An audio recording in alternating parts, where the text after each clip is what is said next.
Welcome back, listeners, to another episode of Yeah, I Said It on this Friday, the 13th, September 13th, 2019. Ooh, spooky, spooky, spooky. Friday the 13th. As always, the show is hosted by yours truly, Lance Williams. And tonight, as I'm doing the show, hopefully you guys can catch the show before you get your drinks and do your thing this evening. It just so happens that a Football Life presenting Terry Bradshaw is on, and just seeing those images and those pictures of great Steeler teams of yesteryear and seeing my neighborhood in the background just brings me back, to long years, man. Me living in the Burgh, being a young kid, growing up in the game, loving the Pittsburgh Steelers from the cradle.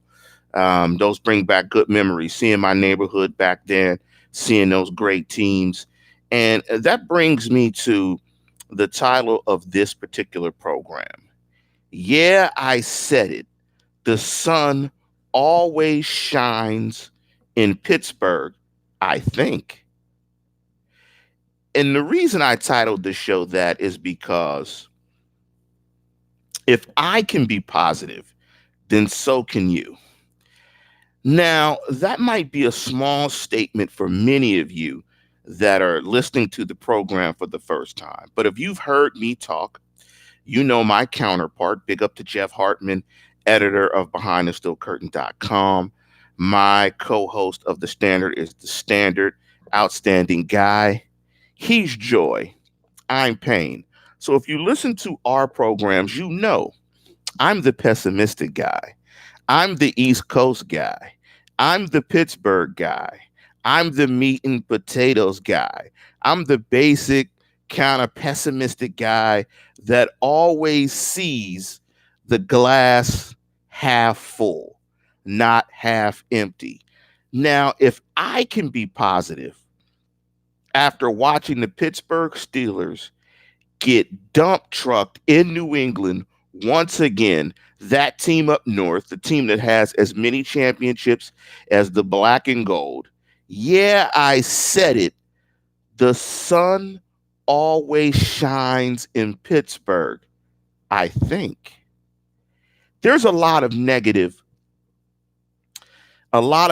from that football game that we can bring up. But I don't want to focus too much on that game. But I do want to read a quote from I Push Hard. Big up to I Push Hard, who listens to the program. And I Push Hard said the following after the defeat to the Patriots. Sorry, but I'm having a really hard time finding the season relevant because it's a foregone conclusion that the Super Bowl goes through New England. So no matter what the Steelers do over the season, the Pats will slap them around and send them home again. I ask you guys on the live chat, and I ask you guys listening to the program, is that what Steeler Nation thinks? Is this what that team up north has done to Steeler Nation after the first game, when there's 15 more of these puppies to be played, after we've watched numerous guys get hurt in the first week? Have the New England Patriots taken all your joy out, or does the sun always shine in Pittsburgh, I think? Or is it overcast, cloudy, gray, and cold? But if you guys listen to me in the past, I could fall into that. That is my normal MO. I'm a pragmatist at heart. I'm a realist at heart. Growing up in the 15212, 15233, growing up in a gray city like Pittsburgh, sometimes that can be the case. You can grow up being a pessimist, pragmatist, realist, however you want to call it. But in my opinion, the sun always shines in Pittsburgh, I think. I mean, hell, there's gold in the color scheme and white. those are two colors that do shine. So in the backdrop of black, you do have gold, and the combination of gold and black and white and all that mixed together, it all shines. So the sun always shines in Pittsburgh, I think. But let me read the quote of Ben Roethlisberger. And after listening to Ben Roethlisberger's quotes, and Big Ben brought me over because I was thinking like I push hard. If you guys listen to the post game show, me and Jeff were in a rut. In fact, me and Jeff switched chairs. I was joy, Jeff was pain. But listen to these quotes from Ben Roethlisberger. I said on Monday, hey guys, look up. The sun is still shining. The sky's still blue. The best thing is we still get to play on Sunday. It's week 1. And let me echo those thoughts. It's week 1. You guys have been watching football, some of you as long as I. I've been watching football for a solid 40 years. That's probably more than a lot of you guys that are listening to this program. That's right. I look young. I'm turning 50. I'm dating myself. I was born in 1970, and I grew up as a kid in the midst of the greatest organization in football becoming what it was now. And he's right. Ben is right. There's 15 more games. Now, is there work to do? Obviously, the Steelers have to get better. They have to improve in a number of areas, and I will address those later in the program. But what's the saying that everyone always talks about in sports? You don't want to peak too early. But needless to say, you don't want to peak in week 1 because you have 15 more of these things to do. Things change over the course of a 15 remaining game season. Guys get better. Guys improve. Guys don't get better. Guys don't play as well. Teams don't play as well. For whatever reason, winning consistently in the National Football League is one of the hardest things to do in the world. The Patriots have done it well, that team up north, because they have Belichick and Brady and an offensive system that both are extremely comfortable with. But this is the journey. And I would say that I push hard. This is the journey. This is why it means so much to fans and players alike when teams win championships. It's because it's hard. I mean, look at the Pittsburgh Steelers. They were founded in 1933 by the chief, and they have 6 championships. I don't want to do the math because I don't want to embarrass myself if I get the math wrong. But I know you guys know the math on the group chat or the live chat. Do the math. 6 divided by the number of years they've been in existence. It's hard to win championships. Those percentages are low. Look at the number of teams that have not won a championship. That's why winning a championship is special, because it is a grind. Sometimes it was 12 games, sometimes it was 14, sometimes it was 16, and now they want it to be 18. Winning a championship is hard, and sometimes getting beat half to death is part of that process. In every season that the Pittsburgh Steelers won it, barring a couple of them, there were some bad games. I don't want to go through my mental Rolodex and bring out some of those bad games, but sometimes these things happen. But I understand that that pain was exacerbated by the fact that they lost to that team up north who just won the championship, who often cheats, and that just tied the Pittsburgh Steelers with 6 championships. So I understand the pain that I Push Hard feels. I may feel a little bit more given the fact that I'm from the north side and I grew up 10 minutes from the stadium. Because when I was born, I had a Steeler blanket in my crib. And my first Letterman jacket was a Steeler jacket. My first helmet was a Steelers helmet. And because every one of my relatives rooted for the Steelers like their life depended on it. So it was a tough loss. But like Ben says, the sun's still shining. The sky's still blue. The best thing is we still get to play on Sunday. Now, if this were a playoff loss, feel like I Push Hard. Your season is over, but the season did not end. There is 15 more of these.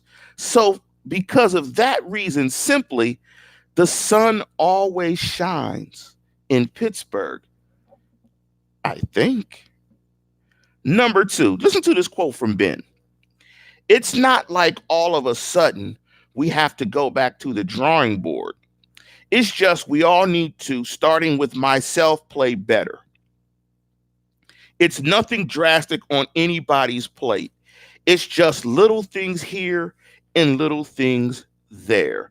And I don't disagree. I've taken a look at the game film. It was little things. One of the things that gave that team up north a distinct advantage is a lot of the principal pieces on their team are in place. Brady, at least 3/5 of that offensive line. Burkhardt, White, Josh Gordon, Edelman, Philip Dorsett. These are pieces and players, Devlin, that have been in this offense for several years. They've played in this offense for several years. That gave them a distinct advantage to be able to take advantage of a defense that had new parts. You know the new parts. Nelson, the rookie Bush. You got Barron. Those are just naming a few of the new pieces in that defense. Cam Kelly. So going up against possibly the GOAT quarterback in a system that they're very comfortable with in Foxborough, maybe we were off. Maybe I should apologize to all you for making you guys think that it was going to be as close as it was, that there was actually a realistic chance for the Pittsburgh Steelers to go up there and actually win. What I would have liked to have seen in retrospect would have been them to play better, to execute better on all three phases of the game. So that's what I was disappointed about. But I'm choosing to be positive. And knowing that the Steelers have 15 games remaining, here are some of the quotes that come to mind. And I hope that some of you take this to heart and use these quotes when thinking about the Steelers' upcoming performance against the Seattle Seahawks this Sunday. Number one, it's always darkest before the dawn. Think of that one. Number two, the glass is half full, not half empty. Just meaning this is a process. There's more stuff to do. There's more work to do. You do not win a championship by going 1-0, and you don't lose one by going 0-1. You may lose one if you go 0-2. That's why I say the sun always shines in Pittsburgh, I think. Number three, always look on the bright side of life. Look for the positives that you can glean from that game. Build on those and look for all of the issues and mistakes that you can find and build on those. Correct and move on. Number four, it ain't over until it's over. And if you got 15 games left, it ain't over until it's over. Now, I see Yinzer's point. Yinzer Life 77. Watching your team beat itself is why the pill is hard to swallow. And when it comes to the Pats, the Steelers have been doing it for years. Yes, I agree. But it's one game. And that's why the sun always shines in Pittsburgh, I think. Number five, every strike brings me closer to the next home run. If the Steelers rip off 5 in a row and the Steelers win a championship and they point to this week 1 game as saying, this was the game that changed it for us. This is the game where we knew we had to change our level of focus and preparation. And this game put us on our dean and on our focus. And this is what we needed to get over the hump. You guys will look at the game much differently. In 7 weeks, if they're 6-2, you won't worry about this game. And the last quote that I dug up, and I had to write these down because Jeff knows it. You guys know it. If you listen to the program, I'm the cliche destroyer. So that's why I wrote these down. The last one is life is 10% what happens to me and 90% of how you react to it. And of all of those, I think those are the most appropriate when it comes to football. You have to react to what happens. That's where the coaching and the preparation aspect comes. You have to react as a team in a positive way to what happened last Sunday, regardless of how much it hurts. You have to win, you have to correct, and you have to move on. That's why the sun still shines in Pittsburgh, at least, I think. Now, in general, I'm not just positive because there are 15 games left. I typically concentrate on the defense. Jeff is the offensive guy, and I'm speaking from a defensive perspective. And I'm positive because I finally think that they have the defensive personnel to be very good, that they have a defense that is malleable and flexible enough to effectively defend modern day offenses, that they have the personnel in place. Let me just give you some of the personnel packages that they run. The base Okie. In that personnel grouping, you got Tuitt, Hargrave, Hayward, Dupree, TJ Watt, Vince Williams, Barron, Nelson, Hayden, Terrell Edmonds, and Sean Davis. They have a nickel defense where you bring in Mike Hilton, out goes Williams and Hargrave. They've got a big nickel defense, same as the nickel, but Hilton is replaced by Cam Kelly. They have a dime package. Hilton stays in the slot. Cam Kelly is the dime backer with Hargrave and Williams out. They have a big dime. Kelly comes in for Hilton and Davis slips into the box. Excuse me. That alone, along with the quarter defense, the 7 defensive backs, goal line packages, I think they even have a penny package. What this shows you is that they have versatile packages to handle modern day offenses. And I think the personnel is good enough. I think Tuitt, Hargrave, and Cam are the best 3-4 defensive line in football. TJ Watt, one of the best young outside linebackers in football. I think the combination of Hayden and Nelson is very good. I think the issue on the defense is the combination of the safeties. I think Davis is a stabilizer. He's like milk. He's like butter. He brings that oomph, that unctuousness, that savory note to your dish that you have to have if you want to create a very good dish. But then they have Hilton. Then you have Sutton. I think Kelly is a solid guy if you put him in the right role. So I think they're versatile enough from a personnel standpoint to be very good. Here's the other thing, why I'm positive about this defense and how this team is going to perform. Simple phrase. No talent and no communication equals no chance. That's not what the Pittsburgh Steelers are. They have talent. The issue is, in my opinion, coaching and communication. Because here's the thing that I saw in the game on Sunday is when you can do a lot, this is another phrase. When you can do a lot, that doesn't always mean you should do a lot. Just because you can do a lot don't mean you should do a lot. What I think the Steelers need to do moving forward is all of these packages I described are very good because it lets you mix and match and morph.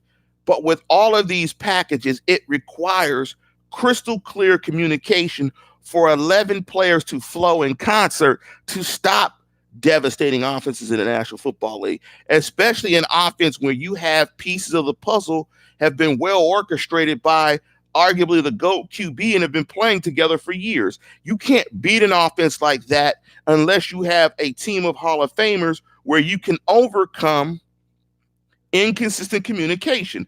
But again, no talent and no communication equals no chance. They have talent. Fix the communication, and you've got more than a chance. That's why I'm positive. It's a case of identifying what these packages do well and what guys do well and eliminating the fat and letting them go out and play to their speed and play fast. That's it. You have teams that have no talent and no communication, and thus they have no chance. You watched some of them teams last week. There are teams that have no chance. Miami has no chance. They have no chance. They have no talent and no communication. Minka Fitzpatrick, hopefully they could get him, be an outstanding addition. The price may be too high. But that's why I'm positive on this team. The talent is there. And I believe in the coaching and the coaching staff. I don't believe that Keith Butler sucks. What I think they have to do is they have to trim some of this fat, take away some of this exoticness in places where it's not needed, and get down to playing football, simplify, and let them play. And I'm going to give you one last cliche, one last classic football cliche. You guys know what I'm going to say. If you're thinking, you're stinking, period. Simplify, let this team play, let this team hunt, and that's why the sun still shines in Pittsburgh, I think. Hey, guys, if you guys want to, and I'm going to jump into your questions now, but before that, if you guys want to contribute to the live chat, the $ is in the corner, no obligation. Hit the $, and your question will jump into the top of the live chat. The live chat's been going nonstop, but I want to kind of to get through my take before I jump into these questions. I also want to give a big shout out to Jeff. Who's bad? Brian Anthony Davis. Give a shout out to Dave Schofield, the Oracle. Make sure you check out all their shows this week. The content's been a little bit down. I'm a little bit disappointed with you guys. I'm just a little bit disappointed. The content was on fire last week. Tons of numbers. Great shows. You guys were bubbling, percolating, popping, excited. You wanted to listen to all the shows. One ass whooping by the Pats. Come on, man. Y'all can't go into your corner now. Y'all represent the black and gold. We not no punks, are we? We not punks, are we? Can y'all answer that question in live chat? You going to get slapped up, go in the corner and hide? That's why y'all not subscribing to the shows and getting down with everything. I mean, what's up? What's up? Y'all got to get down with it. So make sure you keep supporting the show. So let me jump into the live chat, and let me get to some of these questions. Let me flow through here. And that's right, Denise Irvin. Hell no, no punks here. That's right. Step up, Denise. I see you. Let me go into the comment from Darren Dalton. I think part of the problem can stem from very little preseason play. The preseason is interesting because those are free games, and you got to get to the season healthy to have any opportunity to win. I think some of that stuff can be done in meeting rooms and in practice. Plus, in the preseason, you're not going to see some of the route concepts and the different things that you're going to see in a regular season game. I know what you mean, Darren, about trying to get the wrinkles out, but you got to be very careful. You need to be able to teach that. And some of that miscommunication and some of the ineptitude in that game falls squarely on Tomlin, and it falls on Colbert. Not necessarily Colbert as much, but definitely on Butler and the coaching staff. King.me3-1, Keith Butler doesn't know how to put the talent in the right places. We have the talent. I would disagree a little bit there. There's an issue that I had with how they played. I think some of it is coaching and some of it is technique. Just not passing off routes. You know, the Patriots run an excellent job of running rub routes, shallow crosses, rub route concepts, and if you're not an experienced defense, you're going to get beat by that stuff. They beat people by that stuff every week. And given the fact that you had these new pieces playing in that defense, I'm not surprised.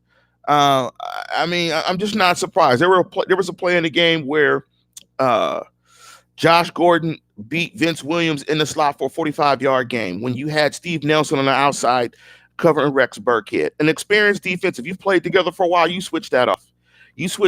You have to communicate and have that level of verbal communication and knowledge to deal with the Patriot offense to be able to switch that off. Nelson takes Gordon in the slot. Williams takes Burkhead outside. So what if they target Burkhead?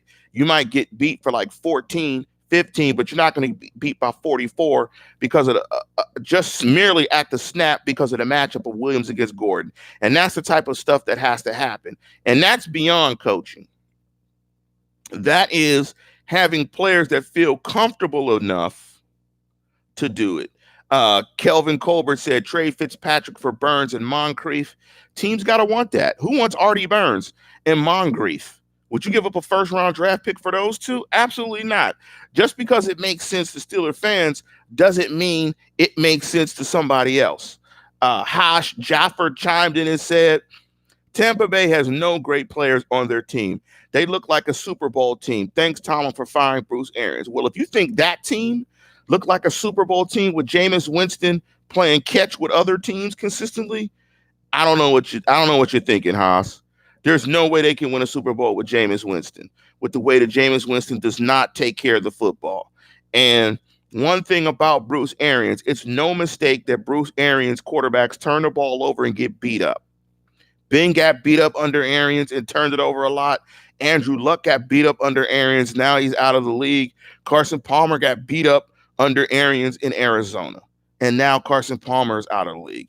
I think BA is a fantastic quarterback coach, fantastic head coach, fantastic coordinator. But quarterbacks get beat up in his systems, period. Let me jump up and see if there's some more questions. Bill Davis chimed in. Le'Veon and Brown could win one-on-ones. Now the coaching staff will have to do their job and scheme receivers and open running lanes. If you look at the Steelers offense on film on the All-22, there's a lot of wrinkles and nuance in their offense. It's not strictly an ISO offense. It has more ISO elements in its offense than, say, a New England offense because you have better players. But I do get your point. They are going to have to be a more schemed offense to get guys open because you don't have great individual playmakers on the offense. Jar Devil asked, do you see Vince being a big part of the offense this week or Vance? I think so. I mean, a typical reaction is when an element of the offense isn't a part of the offense, a lot of times you see it emphasized the next week, be it good or bad. And Haley would do it. If they didn't run the ball enough, it was like Haley would make a point. I'm going to come out and run it 5 times. So I would expect that you see Vance definitely get some targets. Darren Dalton chimed in. Jeff, Dave, and BAD downplayed the fullback situation and who would take over while Nix is out. Do you feel the same as them? I do, because in my perspective, I don't think Ben Roethlisberger values the running game. And I think in a lot of instances, Ben would rather take running plays away from the running game and exchange that for short passes. So I'm not sure. I'm not sure. I like Nix as a player. I would have loved had they utilized Nix in some of those short yardage instances, but I don't know if the Steelers have been creative offensively enough when it comes to using Nix. So I'm not certain. Denise Irvin chimed in. Does Moncrief concern you? Well, I named him Moncrief. So absolutely concerns me. I mean, we saw him struggle in the preseason. Granted, it was preseason. We saw him struggle on Sunday. You got to be concerned. I would hope that James Washington gets more targets, and I hope that there's a little bit more creativity in how they use James Washington. So absolutely, I'm concerned. Let me chime in. Let me grab some other guys. Vodka Drinker said, hopefully Ben worked the timing out with practice this week with the wide receivers. Well, hopefully it happened on Thursday and Friday because, I'm sure they didn't practice Monday. Monday's a treatment day. Might have got some light stuff in on Tuesday. I know he gets the Wednesday off consistently, so maybe they did something. Ever since the Steelers fired Dick LeBeau and Bruce Arians, the Steelers haven't won a playoff game. I don't think that's correct. I don't think that's factually correct. To be honest, somebody correct me in the live chat. I think when the Steelers went to the AFC Championship a couple of years ago, they did not have BA or Dick LeBeau.